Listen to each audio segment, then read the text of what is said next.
여러분들이 하나님의 일을 하는데 어려울 때가 많이 있습니다. 예수님을 믿고 믿음으로 산다라는 것이 마냥 좋은 일만 가득한다면은 세상에 예수 믿지 않을 사람이 세상에 어디 있겠어요.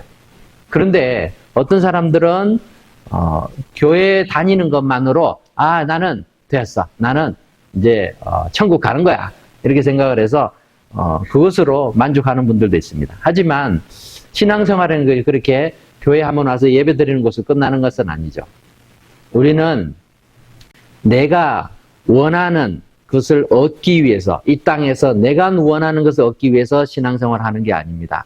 하나님이 기뻐하시는 모습대로 살기 위해서 우리가 신앙생활을 하는 거죠. 교회 생활도 그 중에 한 부분입니다.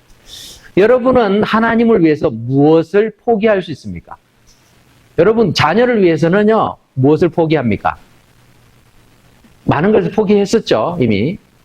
어떤 분은 나는 자녀를 위해서 하나도 포기한 거 없어 라고 이야기할 수 있을지 모르지만 그럴 수는 없죠. 자녀를 위해서 잠자는 것도 포기해야 되고요. 자기가 먹는 시간도 때로는 자녀를 위해서 양보를 해야 되고, 라이드 한다고 바쁜 시간에도 시간을 쪼개서 해야 되고, 많은 것을 포기합니다. 부모들이 자녀를 위해서 많이 포기하죠. 왜 그렇습니까? 자녀를 사랑하니까. 내 자녀니까. 하나님을 위해서 여러분들은 무엇을 포기할 수 있습니까? 하나님을 위해서 내가 굳이 포기할 게 뭐 있어? 하나님 다 갖고 계시는데. 그죠? 그러니까 우리가 포기할 게 없을 것처럼 느껴집니다. 물론, 하나님께서 아쉬운 게 있어서 우리에게 뭔가를 구하고, 너 이거 포기해. 이렇게 하지는 않으세요. 하지만 세상 속에서 우리는 실제로는 주를 위해서 포기해야 되는 것이 참 많이 있습니다. 그 이유는 그것은 어떻게 보면 포기가 아니라 선택인 것인데 그 대가가 바로 나타나질 않으니까 우리는 포기라고 느껴질 때가 많죠. 내가 희생한다, 내가 포기한다 라고 생각될 때가 많이 있습니다. 오늘 본문에서는 엘리사 선지자의 제자였던 한 선지생도 한 사람이 갑자기 죽었습니다. 그래서 어려움에 처하게 됐어요. 그 남은 가족들이. 근데 그 가족을 돌아보시는 하나님의 은혜를 보게 됩니다. 어려운 시대 속에서 우리는 참 신앙생활 하는 것이 참 쉽지 않다라는 것을 많이 경험을 하죠. 오늘 말씀을 통해서 하나님의 은혜로 채워지는 인생이다 라는 제목으로 말씀을 전하려고 합니다. 이 본문을 통해서 우리가 첫 번째로 기억할 수 있는 것은 어려운 상황 속에서도 여전히 하나님은 일하신다라는 것입니다. 어려운 상황이니까 그냥 참아라. 그냥 견뎌내. 그리고 하나님은 그냥 무관심하고 뒷짐지고 아니면 숨어버리시는 하나님이 아니시라 어려운 상황 속에서도 여전히 일하고 계시는 분이시다라는 겁니다. 엘리사가 활동하던 북이스라엘 왕국은 하나님을 믿지 않고 각종 그 지방, 가나안의 신들, 우상들, 그리고 주변의 강대국을 의지하던 시기였습니다. 한 사람도, 어떤 왕도 그 북왕국 이스라엘에서는 하나님을 제대로 믿은 왕이 없었어요. 이런 시기에 하나님께서는 그 민족을 그냥 버려두지 않았어요. 하나님의 사람들 계속해서 보냈습니다. 여러분이 잘 아는 엘리야, 엘리사 이런 선지자들이 이 악한 북이스라엘을 위해서 활동했던 선지자들이에요. 남왕국 유다는 그래도 하나님을 잘 믿는 선한 왕들이 있었어요. 거기에도 물론 선지자들이 있었지만 이 악한 시대에 악한 세상을 향해서 하나님은 끊임없이 하나님의 사람들을 보내면서 회개하라 가르쳤던 것입니다. 그렇게 엘리사 선지자도 활동하고 있었습니다. 뿐만 아니라 엘리사 선지자를 통해서 많은 선지 생도들이 훈련을 받고 있었어요. 하나님의 말씀을 바르게 전하기 위해서 훈련을 받고 있었어요. 그런데 그것이 나라에서 이렇게 정부 보조를 받아가면서 대우를 해주면서 이렇게 특혜를 받아가면서 그 일들을 할 수 있었느냐? 그게 아니었죠. 사람들은 다 싫어했어요. 하나님 말씀 듣기도 싫어했습니다. 왕부터 시작해서 많은 사람들이 하나님보다 내가 사는데 내 직업에 내 생계에 그래도 도움이 될 만한 신을 믿어야지. 바알이라는 신을 믿으면은 그렇게 농사를 잘 짓게 한다더라. 또 풍요 다산 이렇게 아기도 잘 낳게 한다더라. 다 우르르 그쪽을 따라가는 그 상황 속에서 하나님의 말씀을 전하는 선지생도들을 누가 돌봐주겠습니까? 아무도 돌봐주는 사람이 없었습니다. 자기 집을 팔고 자기 재산을 팔아가지고 자기가 그러한 훈련들을 감당해야만 했습니다. 그러한 시기에 여전히 하나님께서는 그런 사람들을 통해서 하나님의 말씀을 선포하시면서 그 어두운 세상을 밝혀가고 계셨던 것입니다. 영적으로 어둡고 혼탁한 시기에는 하나님을 위해서 일하는 사람들의 삶이 결코 윤택하고 부유할 수가 없습니다. 박해가 심할 때는 정당한 자신의 재산 권리마저 강제로 빼앗기기도 하고 또 직접적인 핍박이 없다 하더라도 때로는 자기의 소유를 팔아 빚을 내면서까지도 이 불의와 타협하지 않고 옳은 길을 가기 위해서 힘써야 되고 또 하나님의 뜻을 전하려고 노력해야 하는 경우가 많았습니다. 오늘 등장한 이 선지생도의 가족도 마찬가지였죠. 1절 말씀에 이렇게 나옵니다. 선지자의 생도의 아내 중에 한 여인이 엘리사에게 부르짖어 가로되 당신의 종이고 또 나의 남편이 이미 죽어버렸습니다 라고 말하죠. 당신의 종, 그러니까 내 남편이 여호와를 경외한 줄은 당신이 잘 알고 있지 않습니까? 그런데 저희는 지금 너무 어렵습니다. 빚을 많이 져가지고 채권자, 그러니까 채주, 빚을 갚으라고 독촉하면서 어떻게 얘기를 하는가 하면은 빚 갚을 게 없어? 그러면은 당신한테 두 아들이 있으니까 두 아들을 내게 줘. 그 아들들을 내 종으로 삼아서 그 내 빚을 다 청산할 때까지 내가 데려가겠다. 이렇게 말했어요. 그러니 이 여인이 얼마나 안타깝습니까? 자기에게 뭔가 많으면 뭐 아들 둘 내보내고 자기 혼자 잘 살면 되지만 이 여인도 지금 생계가 막막한 상황 아니겠어요? 그런 상황인데 아들들마저 데려가 버리면 죽으라는 소리죠. 하나님의 일을 하다 보면 어려움에 부딪힐 때가 많이 있습니다. 이 선지생도가 그러한 대표적인 예이죠. 노동력이 이제는 뭐 더 이상 빚을 갚을 수 없으니까 이제 자식까지 아들까지 데려가려고 하는 그 상황에 어떻게 합니까? 하나님을 경외하는 일에 남편이 헌신을 했는데 남편이 죽고 나니까 자기들은 아무것도 아닌 게 되죠.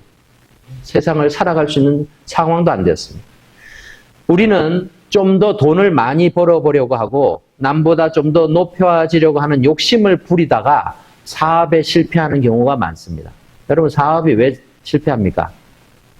잘하려고 하다 실패를 하죠. 나는 사업을 망해야 되겠다 결심하고 실패하는 사람 못 봤어요. 다 잘하려고 하는데 이렇게 하면 돼 이렇게 하면 돼 하다가 실패하죠. 근데 그 잘하려고 하는 것 가운데서 우리의 욕심이 차지하는 비중이 참 많다라는 것입니다. 그런데 이 오늘 나오는 성경에 나오는 과부는 자기의 욕심을 따라서 산 사람이 아니에요. 자기 남편도 그랬죠. 하나님의 종이었습니다. 하나님을 경외하는 사람이었어요. 그런데도 빚이 많았어요. 이 원칙대로 하면 하나님을 잘 섬기면 복을 받아서 세상적으로 생각할 때 복을 받아서 이렇게 돈도 많이 벌고 그래야 되지 않을까요? 그러니 이 과부가 하나님 얼마나 원망스럽겠어요. 뭐 그 남편은 선지생도였으니까 당연하게 주님을 위해서 봉사하고 희생하고 충성한다 생각했겠지만 그 가족은 어떻게 됩니까? 제가 목사가 되면서 저는 부자가 되는 것을 포기해야 된다 생각했습니다. 그런데 우리 자녀들을 키우면서 자주 듣는 말이 왜 우리는 돈이 없어요? 그러는 거예요. 여러분 그 이야기를 자식에게 들을 때 부모의 마음이 어떻습니까? 왜 우리는 가난해요? 왜 우리는 다른 친구들처럼 이런 것도 못해요? 마음이 많이 아팠습니다. 저 한 사람은 얼마든지 그런 상황을 견딜 수 있어요. 저는 어디 가도 그렇게 감당할 자신이 있어요. 제가 잘나서가 아니라 하나님의 은혜가 크다 보니까 그게 할 수 있겠다. 하나님께서 함께 하시니까 할 수 있겠다. 그런 생각이 드는데 가족들까지 그렇게 요구할 수는 없더라고요. 심지어 아이들이 이제 뭐 막내까지 대학을 갔으니까 많이 컸죠. 아이들이 운전면허 시험을 보게 해달라 그럴 때도요, 10대인 자녀들이 면허를 갖게 되면 자동차 보험료가 많이 올라갑니다. 그래서 저 면허를 못 갖겠어요. 가지 말아라. 보험료 많이 올라간다. 나중에 꼭 필요하면은 그때 하면 돼. 아이들이 왜 우리는 그런 다른 친구는 다 면허도 따는데 그거 왜 못하게 하냐 그랬습니다. 큰애만 대학교 졸업할 때가 되었을 때 제가 직접 가르쳐서 면허를 따게 했습니다. 제가 왜 그렇게 살까요? 능력이 없어서 그런가요? 저는 제가 아직 교만해서 그런지 몰라도요, 제가 목사를 하지 않는다면 훨씬 더 돈을 많이 벌 수 있다라고 생각하고 있어요. 그럴 수 있다라고 제가 생각해요. 나가서 막노동을 해도, 그만큼은 내가 할 수 있겠다. 이런 생각이 듭니다. 아니, 목사를 해도요, 더 대우를 잘해주는 교회를 찾아가서 지원할 수 있는 방법을 모르는 게 아니에요. 그렇게, 저한테 부탁하는 분들, 교회도 있었어요. 그럼에도 불구하고 한 가지 신념을 아직까지는 붙들고 있습니다. 즉, 목사는 교회를 위해서 존재하는 거지, 교회가 목사를 위해서 존재하는 건 아니다. 목사가 자기 필요를 위해서 교회를 가지고 있는 것이 아니다라는 거죠. 그렇게 살려고 노력하지만 쉽지는 않죠. 여러분들이 잘 알다시피 정상적이고 일반적인 절차에 의하면요, 지역 교회는 목사를 고용하는 게 아닙니다. 여러분이 저를 고용한 게 아니에요. 근데 많은 분들이 그렇게 생각하기 쉬운데, 이 모든 교단이 다 그렇게 같은 그런 원칙과 법을 가지고 있는데, 목사를 모실 만한 그런 형편이 되었을 때 그 교회에 노예에다 요청을 합니다. 노예가 목사를 파송을 하는 거죠. 보내주는 거죠. 그래서 청빙을 한다라고 표현을 하죠. 청빙을 하고 또 노예에서 목사를 파송을 하는 거죠. 그래서 목사는 노예 소속입니다. 교회에 있지만 이 교회의 성도들을 돌보도록 목사를 보내준 것이죠. 그 보내주는 조건이 이제 교단에서는 이렇게 딱 정해놓죠. 어떻게 대우를 해주라. 그렇게 해야지 우리가 보내줄 수 있다. 그게 안 되면 보내줄 수 없다. 은혜와 평강교회와 그레이스 장로교회가 통합을 하게 된 것도 처음 은혜와 평강교회가 목사님을 청빙하려고 했는데 형편이 안 되는 거예요. 청빙을 할 수 있는 그런 형편이 안 돼요. 그러다 보니까 교회가 합쳐져서 그렇게라도 그 목사를 지원할 수 있도록 그런 자격을 만들어 보려고 했던 것이죠. 하지만 아시다시피 우리 교회를 비롯한 많은 이 미국의 또 다른 지역에 있는 한인 교회들이 목사의 생활을 완전히 책임질 수 있는 형편이 안 되는 경우가 정말 많습니다. 그러니까 어떻게 합니까? 파트타임으로 또는 하프타임으로 청빙을 하는 거예요. 우리는 목사님을 풀타임으로 이렇게 대우할 수 없으니까 그냥 하프타임으로 모시겠습니다. 파트타임으로 모시겠습니다. 그렇게 하죠. 그렇게 해서 목사가 자기가 오케이 하면은 그렇게 노예에서 허락을 해줘서 이렇게 교회를 섬기게 됩니다. 부족한 부분을 메꾸기 위해서 대부분의 사모님들이 나머지 재정적인 부분을 감당하려고 다른 일을 하는 경우들이 많이 있습니다.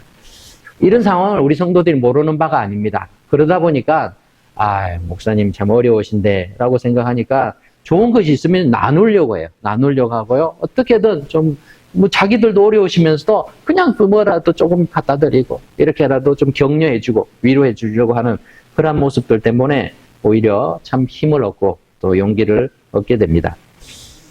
그런데 오늘 성경에 나오는 이 여인은 아무런 도움도 받을 수 없는 상황이었어요. 우리는 저는 그래도 우리 성도님들이라도 있지. 이 선지성도의 아내는 자기 남편이 죽어버렸지. 자기가 선지생도도 아니지. 어떡합니까? 그래서 엘리사 선지자를 찾아가서 자신의 상황을 지금 하소연한 것이죠. 그때 엘리사 선지자는 이 여인의 어려움을 듣고 해결해 줍니다. 하나님께서는 하나님의 백성들이 주를 위해서 살다가 당하는 어려움을 알고 계십니다. 여러분들이 주를 위해서 고생하고 주를 위해서 희생하고 헌신하고 있다면요, 주님이 그거 다 기억하신다는 거예요. 곰곰이 생각해 보십시오. 여러분의 인생 속에서 내가 주님을 위해서 어떤 희생을 했는가? 어떤 손해를 보았는가? 내가 주를 위해서 무엇을 했는가? 어떤 분은 참 많은 희생을 하신 분들이 있어요. 그런 분들의 그 수고를 주님이 아신다라는 것입니다. 그것을 기억한다면은 우리는 그 어려운 상황 속에서도 절망하지 않을 줄 믿습니다. 어렵지만 주님께서 우리의 어려움 상황 속에도 일하고 계시기에 주님 앞에 도움을 구할 수 있을 것입니다. 두 번째로 하나님의 은혜는 우리가 가진 작은 것을 통해서 임하게 됩니다. 엘리사는 이 여인에게 집에 무엇이 있는지를 물었습니다. 그러니까 2절 말씀에서 뭐라고 얘기합니까? 엘리사가 저에게 가로되 내가 너를 위하여 어떻게 하랴? 일단 질문을 하죠. 그리고 너 집에 무엇이 있는지 내게 구하라. 저가 가로되 계집종의 집에 한 병 기름 외에는 아무것도 없나이다. 얼마나 가난했든지 이제 팔 거 다 팔고 나서 이제 더 이상 팔 것도 없어요.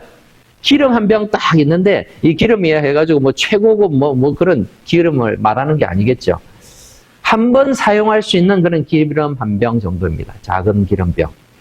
뭐 이렇게 우리 식용유나 뭐 이렇게 참기름 이런 게 아니고 이렇게 몸을 씻고 바르는 그런 향유 같은 것으로 이렇게 추정이 됩니다. 자, 근데 그것은 무엇을 하겠습니까?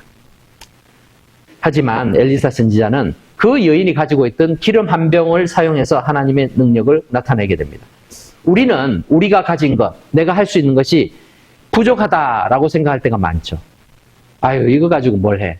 이걸 가지고 내가 내 능력으로 뭘 할 수 있어? 이렇게 생각할 때가 많습니다. 주님을 위해서 내가 할 수 있는 일은 아무것도 없다라고 생각합니다. 나는 나이가 많어. 나는 건강에 문제가 많어.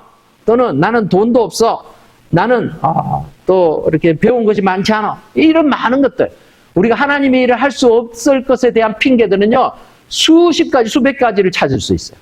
그죠? 그러다 보니까 자신이 없어요. 뭘 할 수 있다라는 자신이 없습니다. 그런데 하나님께서는 우리를 그렇게 보시지 않는다라는 거예요. 하나님이 우리를 보실 때는 야, 너 기름병 한 병이 있네 라는 거예요. 그 한 가지를 보신다는 거예요. 제가 예전에 한국에 있을 때 여선교회 회원들을 모시고 15인성 교회변에 모시고 강원도 산골짜기에 이사 가신 한 집사님 가정을 방문한 적이 있습니다. 방문 겸 봄 나들이였습니다. 아침 일찍 출발해서 한 오전 10시쯤 도착을 했는데 정말 아무도 살지 않는 산기슭에다가 집을 직접 지었어요. 이분이 육군 상사 출신이신데 덩치도 좋고 근데 딸이 몸이 아파가지고 요양차 거기다 집을 짓고 거기서 사시는 거예요. 거기 가가지고 잠깐 티타임 가진 다음에 이 권사님 집사님들이 다 큰 비닐봉지 하나 들고 산으로 올라가세요. 산으로. 그래서 이제 저도 이제 줄레들을 따라가죠. 저는 등산 겸 산책 겸 따라갔는데 이분들이 막 길을 이 산을 올라가는데 그냥 안 올라가세요. 그냥 앉아서 올라가세요. 앉아서 뭔가를 막 열심히 다 따시는 거예요. 제가 볼 때는 왜 그런 풀들을 다 뜯으시는지. 근데 이제 저한테 막 알려주세요. 이거는 무슨 풀이고, 이거는 어디에 좋고, 뭐, 그리고 뭐, 심지어는 나뭇잎까지 따세요. 나뭇잎도 뭐, 이거는 먹을 수 있고, 저렇게. 이야. 제 눈에는 전부 풀이고 잡초고 나무까지고 뭐 잎인데, 이분들은 다 먹을 거예요. 다 먹을 거. 이야. 저는 산에다가 이렇게 놔두면은 그냥 며칠 안 돼 죽을 것 같은데, 먹을 것이 없어. 이분들은요, 몇 달이 지나도 잘 살아 계실 것 같아요. 이처럼 산이나 산나물에 대해서 모르는 제게는 산에 있어서 먹을 수 있는 것이 아무것도 없다라고 생각하지만 이 집사님, 권사님들의 눈에는 이렇게 많은 것들이 있구나라는 게 보이죠. 우리의 경험과 지식의 한계 속에서는 내가 가진 것이 아무것도 없고 내가 할 수 있는 것이 아무것도 없다라고 생각할 때가 많지만 하나님께서 우리를 보시는 그렇지 않다는 거예요. 야, 너 이것도 할 수 있고 저것도 할 수 있고 이게 있고 저게 있구나. 하나님은 무한한 가능성을 가지고 없는 길도 만드시잖아요. 그러니까 우리가 가지고 있는 그 작은 것이 하나님의 역사를 이루는데 아주 귀한 역할들을 하도록 하나님은 그것을 기뻐하신다는 거예요. 중요한 것은 내가 가진 것을 의지하는 것이 아니라 하나님의 능력을 우리가 의지할 때에 그러한 일들이 일어날 줄 믿습니다. 마지막으로 우리는 순종을 통해서만 하나님의 은혜를 누릴 수 있습니다. 엘리사 선지자는 이 여인에게 지시를 하죠. 우리 3절, 4절 같이 한번 읽어봅시다. 3절, 4절 같이 읽습니다. 시작. 가로되 너는 밖에 가서 모든 이웃에게 그릇을 빌라. 빈 그릇을 빌되 조금 빌리지 말고 너는 내 두 아들과 함께 들어가서 문을 닫고 그 모든 그릇을 기름을 부어서 차는 대로 옮겨 놓으라. 자, 그 여인이 할 수 있는 일이죠. 이거 할 수 있을까요? 없을까요? 할 수 있는 일이에요. 그죠? 할 수 있는 일을 지시했습니다. 빈 그릇을 빌려와라. 그랬어요. 가능한 많은 그릇을 빌려와라고 했어요. 아마 이 사람이 그래도 대인관계가 나쁘지는 않았던 것 같아요. 그러니까 그 그릇을 빌려주죠. 그리고 또 빈 그릇이니까 누구나 또 빌려줄 수 있었을 것 같아요. 두 아들과 함께 집에 들어가서 문을 닫고 그 빌린 그릇에다가 기름을 부어라라고 말했습니다. 자, 여기서 여인이 어떻게 생각했을까요? 작은 기름병, 이거보다 더 작았을 텐데 작은 기름병으로 어떻게 큰 그릇을 채울 수 있을까 하는 의문이 들지 않았겠어요? 틀림없이 들었을 것입니다. 그런데 이 여인에게는 다른 선택의 여지가 없어요, 지금. 그죠? 그러니까 그냥 밑전에 본전, 그냥 하는 거죠. 그래서 빈 그릇 빌려와서 선지자가 가르쳐 준 대로 실행하기 시작했습니다. 근데 이 여인이 선택할 수 있는 요소가 딱 하나 있었습니다. 뭔가 있냐면은 빌려오는 그릇의 숫자는 자기가 정할 수 있었어요. 그죠? 여러분은 이 여인이 빈 그릇을 몇 개 정도 빌려왔을 것 같아요? 몇 개쯤 빌려왔을까요? 몇 개? 여러분 한번 생각해 보세요. 몇 개쯤? 그릇 사이즈에 따라 다르니까 우리가 그러면은 냉면 그릇 생각해 보세요. 냉면 그릇. 냉면 그릇 몇 개 빌려왔을까요?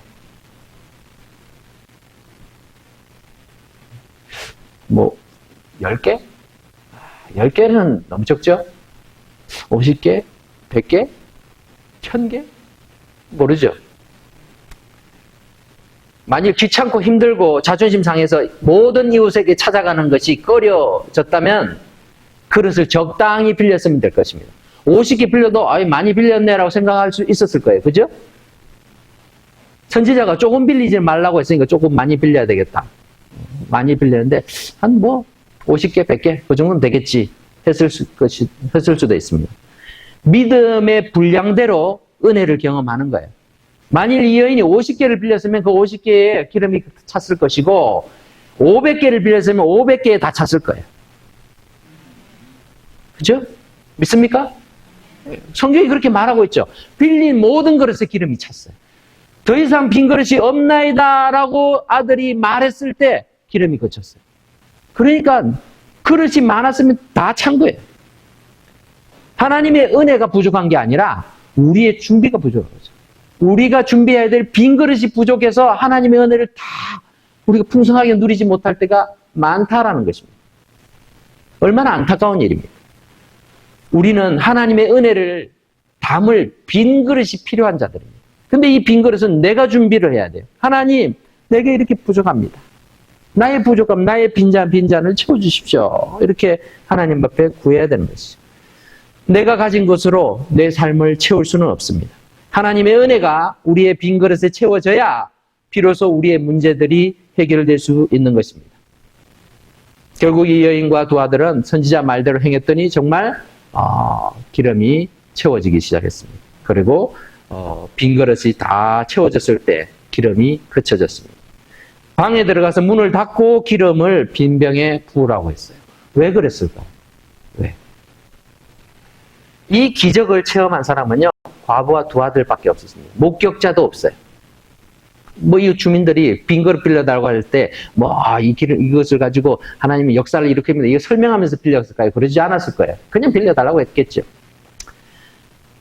하나님의 은혜가 이 사람들에게만 허락된 것이었습니다.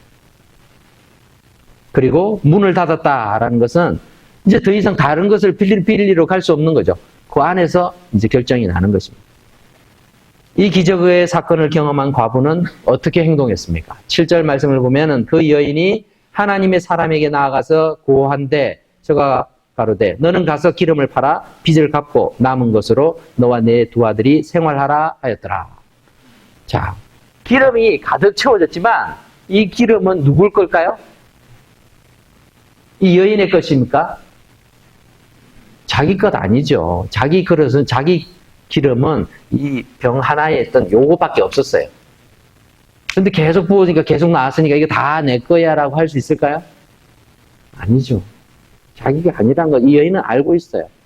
기름을 다 많이 이렇게 채웠지만 이것에 대해서 자기 마음대로 할 수 있는 건 아니었다는 거죠. 그래서 엘리사 선지자를 찾아갔습니다. 이제 어떻게 할까요? 그러니까 엘리사 선지자가 기름을 팔아서 빚을 갚고 생계에서는 빚을 갚을 두 아들이 종으로 가서 감당해야 될 만큼 많은 빚이 갚을 수 있었다는 거는요. 이 여인이 많은 그릇을 준비했다는 것을 이렇게 우리가 볼 수 있는 것이죠. 그리고 두 아들과 생활하라라고 말했습니다. 이 기적 자체가 하나님의 은혜임을 알았기 때문에 이 과부는 하는 선지자를 찾아갔고 또 이 가득 찬 기름이 하나님의 것이다라는 것을 인정하고 있는 것입니다. 자기가 원하는 대로 결정하지 않고 선지자들을 통해서 하나님의 말씀을 기다렸습니다. 하나님께서는 이것을 통해서 하나님의 역사를 보여주시고 또 하나님의 은혜를 보여주셨습니다. 우리도 종종 내게 갑작스러운 재물이 생기기도 합니다. 그럴 때 여러분은 어떻게 합니까? 이거 웬 횡재냐? 야, 오늘 운이 좋구나. 뭐 이렇게 생각하고 나를 위해서만 사용하고 있다면은 여러분 하나님의 은혜는 언제 경험할 것입니다. 모든 것이 내 것이고 또 덤으로 오는 것도 내 것이고 뭐 그렇게 살아가는 인생 속에는요. 전부 다 자기만 아는 삶을 사는 거죠. 하지만 모든 것이 하나님의 것이라고 생각하면 덤으로 오는 것도 하나님의 것이죠. 그렇죠? 내가 수고해서 일해도요. 월급을 받고 또 사업을 해서 그런 이익을 남겨도 하나님이 내게 건강 주시고 은혜 주시고 또 사람을 붙여주시고 물건을 팔게 해주시고 이렇게 해서 이렇게 이윤을 남기게 되었군요. 하나님 감사합니다. 하나님이 주셨습니다. 라고 인정하는 사람들. 그러한 사람들은요. 이걸 자기 거라고 얘기를 하지 않죠. 이렇게 어떤 분들은 일상의 모든 일 속에서 하나님의 은혜를 발견해서 자신의 빈 그릇을 채워가는 것을 봅니다. 그러다 보니 그 인생이 은혜가 넘치는 삶을 사는 것입니다. 똑같은 상황 속에서도요. 그래서 어떤 분들은 그 빈 그릇에 은혜를 채우는 사람이 있고요. 어떤 분들은 그 빈 그릇에 자기 욕심만 채우는 사람들이 있는 것입니다.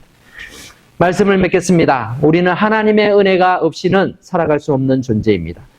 주님의 일을 하면서 어려움이 있습니까? 사람의 위로 필요합니다. 그것이 도움이 되기도 합니다. 하나님께서도 그렇게 역사하시기도 합니다. 하지만 궁극적으로는 하나님의 은혜 외에는 해결 방법이 없습니다. 은혜가 넘치면 어떤 시련과 역경도 이겨낼 수 있습니다. 그 이유는 하나님께서 돌보시기 때문에 그런 거죠. 우리는 믿음으로 사는 사람입니다. 하나님의 능력과 사랑 그리고 그 약속을 믿고 세상 속에서 천국을 소망하며 살아가는 인생입니다. 믿음으로 사는 자는 하나님의 위로와 은혜를 경험합니다. 그리고 기꺼이 기쁨으로 주님께서 기뻐하시는 삶의 이종표를 따라서 한 걸음씩 나아가는 것이죠. 예수 믿고 교회에 나와서 예배 드리는 것으로 만족하는 인생이 아니라 모든 우리의 삶 속에서 하나님의 은혜가 나의 모든 빈 그릇마다 가득가득 채워지기를 원하는 그 은혜를 사모하는 마음으로 살아갈 때에 그것이 채워질 때마다 하나님 감사합니다. 하나님 감사합니다. 이 순간에 하나님이 도우시는군요. 이 순간에 나의 기도를 들으시군요. 이 어려움을 하나님이 해결해 주시는군요. 어떻게 잊을 수 있겠어요? 그 풍성한 은혜에 감사하면서 우리가 모든 것을 드려도 아깝지 않은 그런 헌신의 삶, 순교자의 길을 담대하게 걸어갈 수 있을 줄 믿습니다. 이러한 믿음으로 주님을 바라보는 백성들, 하나님의 백성들 될 수 있기를 주님의 이름으로 축원합니다. 기도하겠습니다.